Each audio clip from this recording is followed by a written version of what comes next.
Des défilés imposants du côté de Saint-Maurice, des cérémonies massives sur la place d'Armes qui deviendra la place de Verdun. Sur ces images, on mesure toute l'ampleur de la présence américaine à La Rochelle et l'énoncé des chiffres laisse pantois.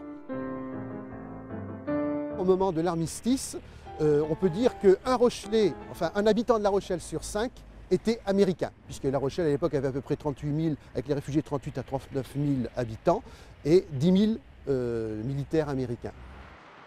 À regarder les abords de la gare aujourd'hui, on a du mal à s'imaginer qu'ici même, il y a 100 ans, une véritable ville dans la ville était sortie de terre.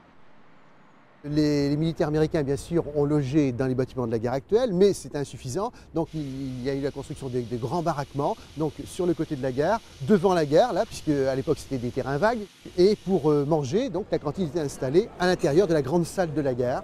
Et pour ravitailler ces 10 000 hommes, les Américains vont créer des forages d'eau potable, établir des jardins militaires, monter une porcherie.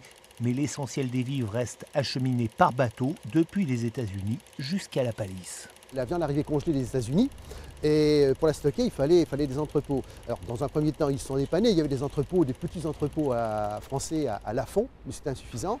Et il y avait le frigorifique de la Palisse en 1917 qui était déjà en construction, mais les Français patinaient pour la construction. Les Américains ont dit oui, mais on en a besoin. Alors du coup, ils ont pris les choses en main et ils ont terminé la construction du frigorifique de la Palisse, qui après a été inauguré en 1919 par les Français, sans dire que c'était les Américains qui, bien sûr, avaient terminé la construction. Et puis le 11 novembre 1918, ce sera l'armistice, la victoire des Alliés. En juin 1919, Home Sweet Home, toutes les troupes US seront rembarquées vers la mère patrie. Mais des Américains, il en restera encore dans la ville, toujours dans le domaine ferroviaire. Après le départ de l'armée américaine, la compagnie Middleton Car Company, une compagnie américaine, donc, a continué avec du personnel civil à construire les wagons donc, à la gare. Mais comme la ville de La Rochelle voulait récupérer sa gare quand même, c'était une gare au départ, c'était pas un atelier de construction. Donc on a gonflé les ateliers des traits et c'est à travers différentes sociétés qui se sont succédées là-bas, Alstom continue la construction des wagons à la suite donc, de nos militaires américains.